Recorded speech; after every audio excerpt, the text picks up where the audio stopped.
colina não pertence a Deus? É claro que isso é uma figura de linguagem para descrever que Deus possui todos os gados do mundo e em todas as colinas do mundo.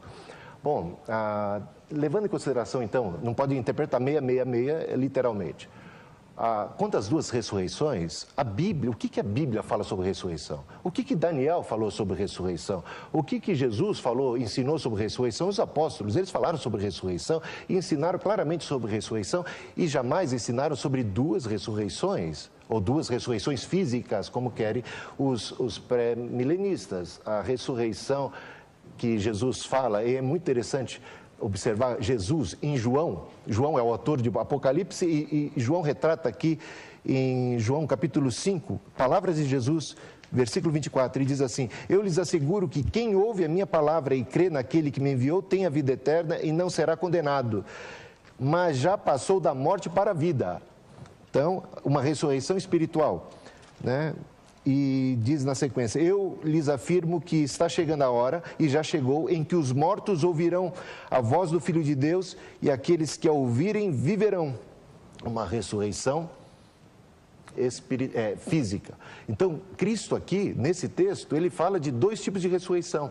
Uma ressurreição espiritual, que é o novo nascimento, que é a regeneração. O apóstolo Paulo fala que nós morremos com Cristo e estamos ressuscitados com Cristo, estamos em Cristo, assentados juntamente com Cristo nas regiões celestiais, onde Cristo reina acima de todo principado e potestade, e nós estamos com Cristo reinando juntamente com Ele. Nós somos reino e sacerdotes, nós estamos em Cristo ressuscitados. Então, é deste reino que Cristo veio inaugurar por ocasião da sua primeira vinda. O reino de Cristo foi inaugurado quando Cristo entrou nesse mundo. Ele entrou nesse mundo e ele amarrou o valente. Aquela parábola que se encontra lá em Mateus capítulo 12, que Jesus expulsava demônios, os inimigos, os adversários de Jesus diziam assim: ele expulsa demônios pelo espírito de Beelzebu. Jesus disse: uma casa dividida contra si mesmo não pode subsistir. Se o demônio combate demônio, então o que será do inferno? Pelo próprio inferno será destruído. Mas se eu expulso demônios pelo Espírito Santo de Deus, é chegado o reino de Deus. Cristo fala do reino de Deus em termos de um reino inaugurado e presente, porque ninguém entra na casa do valente para saquear-lhe os bens. E o que Cristo fazia era entrar na casa do valente, no território do príncipe desse mundo, que era Satanás, que reinava até então, aprisionando as almas, e Cristo está libertando os cativos do diabo, expulsando demônios pelo Espírito de Deus, sinal do reino. E ele faz isso porque amarrado está o inimigo. Jesus disse: eu via Satanás caindo como relâmpago. Resposta de Jesus à alegria dos discípulos que diziam: os demônios se nos submetem a nós também em teu nome. Eu via Satanás caindo como um demônio, como relâmpago, como um raio, e dou poder para vocês pisarem a cabeça da serpente. Entendeu? Então, esse poder do diabo foi desfeito, diminuído, amarrado, limitado no poder de enganar as nações, porque Cristo agora é exaltado, e quando ele for elevado, ele atrai muitos a si, né? As portas do inferno não prevalecerão contra a igreja de Deus. Cristo reina. A primeira ressurreição é espiritual, é o novo nascimento, e tem relação total com quem participa da primeira ressurreição. Não teme a condenação da segunda morte. Essa segunda morte é condenação espiritual, eterna. Professor é professor, né? Então você teve agora dois resumos brilhantes, recheadíssimos de teologia bíblica, de primeiríssima qualidade, expondo dois pontos de vista completamente diferentes. Como o corpo de Cristo é bonito, como a diversidade do corpo é maravilhosa. Ambos creem no mesmo Jesus, na mesma palavra. Esses dois professores aqui estarão juntos lá no céu. Aí um dos dois vai ver quem é que tinha razão, ou nenhum deles, né? Porque a gente não está discutindo o pós-milenismo aqui, é só o pré-milenismo, defendido pelo irmão pastor Leandro Tarrataca, ou o amilenismo, defendido pelo bispo José Hildo. Então, resumindo, a posição do pastor Leandro diz: haverá duas ressurreições físicas, uma só de justos, para que esses justos reinem com Jesus durante 1000 anos literais aqui no planeta Terra a partir de Jerusalém, e a postura do bispo José Hildo que não, a primeira ressurreição é uma figura da conversão. Estávamos mortos em Cristo, ressuscitamos, isto é, nos convertemos e já reinamos com Ele, como diz Paulo lá em Efésios. Muito bem, eu vou mais uma vez, dar o site para você votar na nossa enquete e vamos para o intervalo. A enquete de hoje é a seguinte: você crê que Jesus reinará por 1000 anos nesta terra? Enfim, nós estamos perguntando se você é ou não pré-milenista, tá?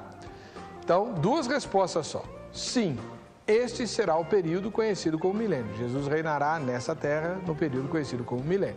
Ou não, pois entendo que este texto sobre o milênio é linguagem figurada. Então, aí você é milenista com o Bispo Hildo. Vamos ver qual vai ser o resultado da enquete no final do programa. www.vejamsó.com.br. Você vota e você pode ganhar prêmios que eu vou anunciar no próximo bloco, que agora nós vamos para o intervalo.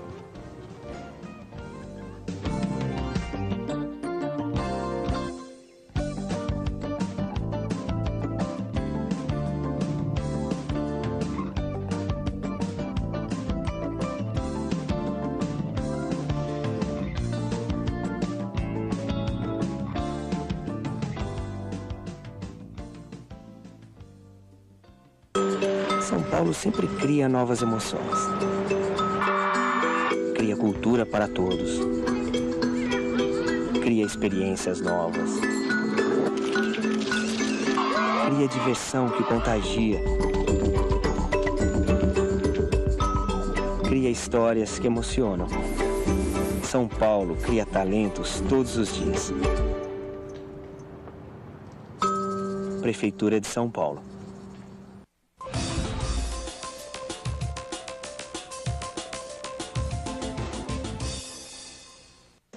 E aí, garotada? Para quem não me conhece, eu sou o Zequinha. Gosto muito de futebol. Falando em coisa boa, a revista da turminha é show de bola. Você ainda não tem a nossa revistinha? Ah, isso não é show de bola. Peça ao papai ou à mamãe e ligue para nós. O nosso telefone está aparecendo aí no seu vídeo. Assine já a sua.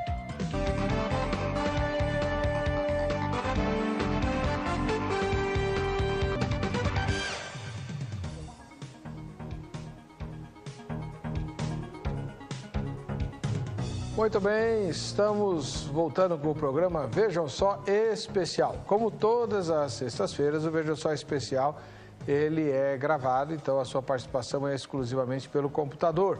Você pode participar ao longo da semana, né, clicando no Vejam Só Especial, ou durante o programa, na sexta-feira, no site normal, vejamsó.com.br. Participando do programa, você se habilita a ganhar prêmios. E o prêmio que vai ser sorteado pela sua participação de hoje é o kit da irmã Jo Rezende, que ela mesma vai apresentar para você. Oi, amigos! Estou aqui mais uma vez para dar dica para você como cuidar do seu cabelo. Eu tenho uma linha toda natural, a minha clínica faz terapia, são massagens feitas no couro cabeludo para recuperar o fio do cabelo e o bulbo capilar. Você que passou assim por uma escova progressiva, definitiva, por um estresse, por um estado emocional, você que passou pela rádio, pela quimioterapia e também você que tem psoríase.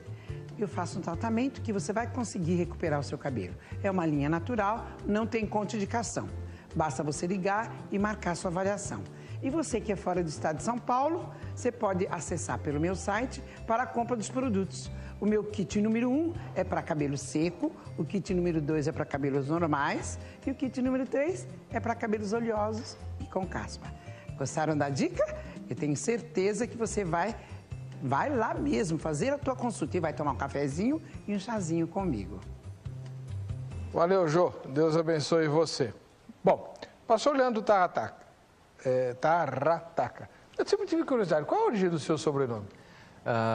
Árabe-português. Puxa. Aí dá isso, mistura os dois, sai um sobrenome desse. Então tá. O bispo José Hildo, na exposição que ele fez em defesa do ponto de vista milenista, ele mencionou que não existe nenhuma referência ao reinado milenar de Jesus na Bíblia, exceto em Apocalipse 20. Isso é correto? Não, não é correto, com todo respeito ao bispo, a verdade é bem outra. Você tem várias profecias veterotestamentárias que demandam um cumprimento histórico de um reinado na Terra. Além disso, é muito importante levar em consideração que quando você fala de interpretação bíblica, de hermenêutica, o contexto é rei. Você não pode, por exemplo, apanhar uma passagem e recortar várias outras para subsidiar o seu ponto de vista. Quando você lê o livro de Apocalipse, ninguém teria a conclusão de que Apocalipse está tratando de uma ressurreição espiritual lendo o texto de Apocalipse.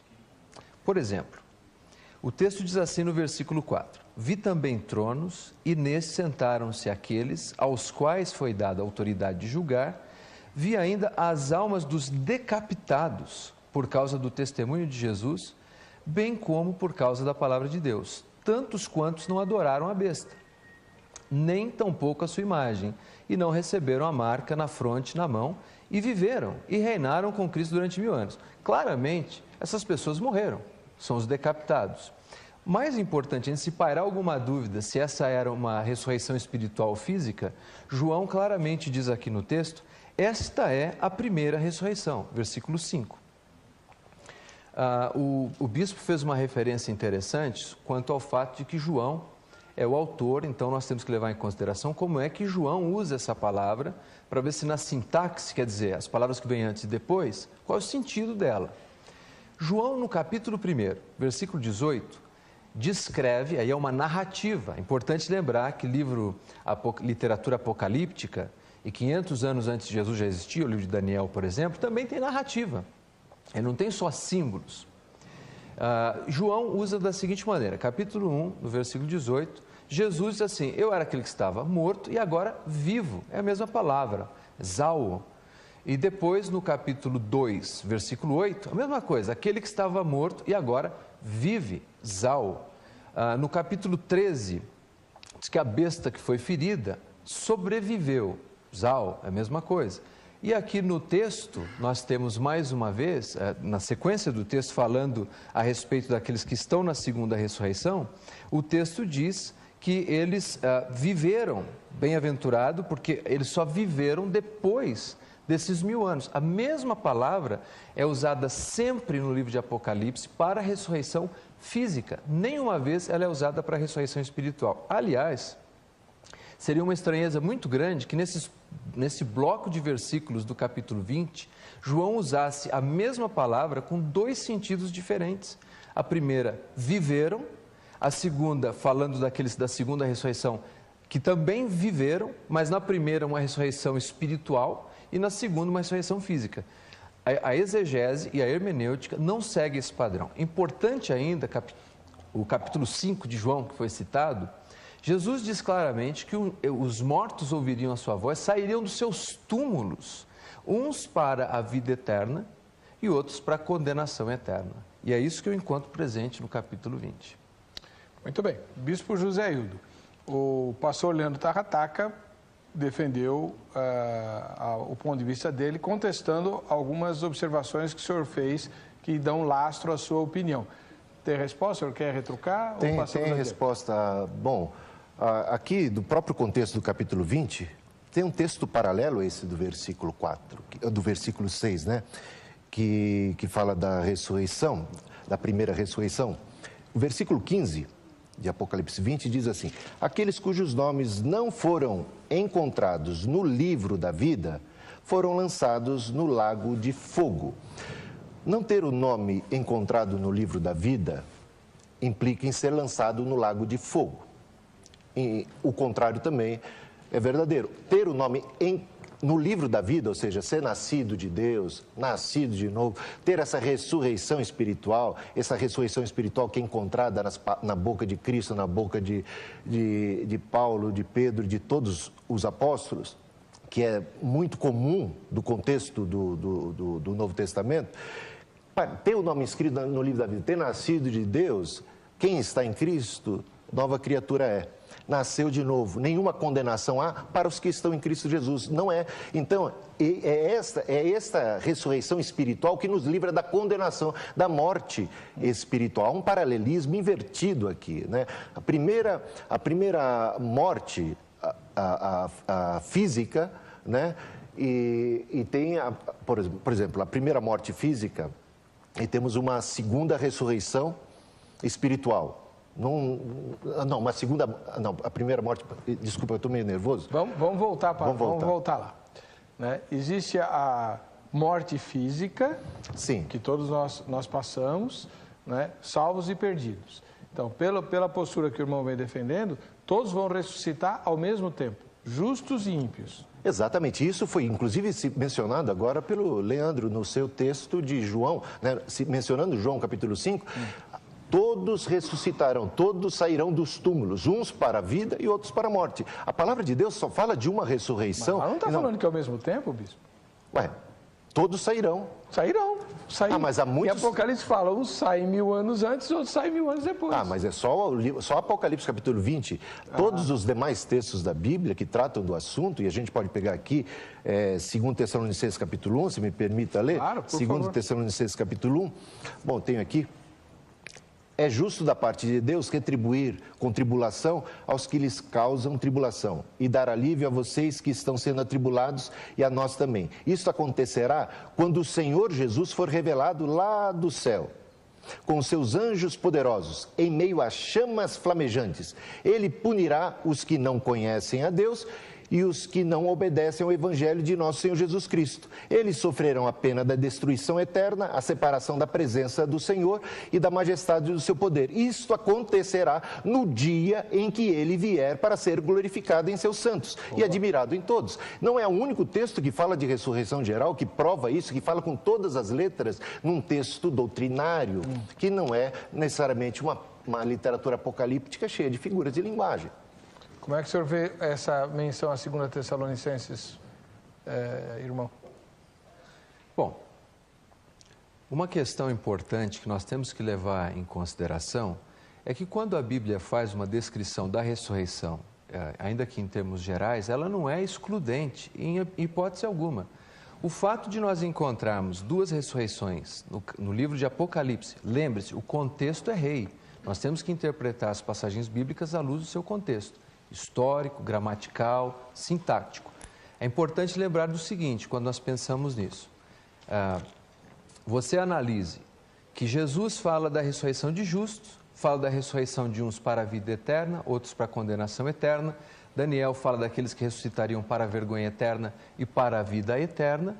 E ainda que nós tivéssemos apenas Apocalipse 20, seria legítimo entender que a Bíblia nos fala de duas ressurreições. Por quê? O único ensino que nós temos sobre a Torre de Babel, a divisão das línguas, é Gênesis capítulo 11. E ninguém reclama e diz assim, eu não aceito porque é a única passagem da Bíblia que trate do assunto. Se a Bíblia ensinar, num único versículo, uma verdade eterna, ela é passível de ser aprendida, aplicada e vivida. Tá. Só para emendar mais uma pergunta que eu tinha separado aqui para o irmão, e depois nós vamos pegar os comentários dos telespectadores. O Bispo Hildo também, na primeira fala dele, diz que Jesus e os evangelhos relatam de forma bastante abundante, é chegado o reino de Deus. Não diz, o reino de Deus virá, mas é chegado o reino de Deus. Inclusive ele mencionou, explicando por que o amilenismo entende que o diabo já está amarrado e tal. Se o reino de Deus já é chegado, por que Jesus ainda tem que vir para reinar? Bom, é importante entender mais uma vez que Jesus é o agente do reino. Jesus disse, inclusive para os fariseus, o reino de Deus está entre vós, e uma outra tradução diz em vós, mas entre vós é a minha tradução, me parece que verte melhor a ideia de Jesus. Ele é o agente do reino. Mas a história não termina ali. Por ocasião da ascensão de Jesus, os discípulos perguntam a ele, Senhor, é este o tempo em que restaurarás o reino de Israel? Está no livro de Atos, no primeiro capítulo. E Jesus não disse, olha, vocês não entenderam nada, não existe reino. Ele disse assim, não vos compete saber tempos e épocas que o Pai reservou para si. O reino, para se cumprir todas as profecias veterotestamentárias, a esperança messiânica que Jesus apresenta no capítulo 1, é um fato. E ele deve ser aguardado. A dificuldade aqui do amilenismo é o seguinte, por 300 anos, a igreja sempre sustentou o pré-milenismo. Pápias, Irineu, no seu livro Contra as Heresias, ele defende um pré-milenismo de fato e histórico. É a partir de Agostinho que a gente tem essa mudança. Então, se você pega William Hendrisson, que ele popularizou o sistema junto com Roykman e Berkhoff. Qual o sistema? O sistema milenista, aí cria uma grande dificuldade, porque não é possível interpretar Apocalipse com a clareza que o texto traz. Então é obrigado você ficar pulando em várias outras passagens para tentar entendê-lo. Foi Agostinho que começou com a interpretação milenista? Não, Jesus começou com a interpretação milenista. Sério? Sério.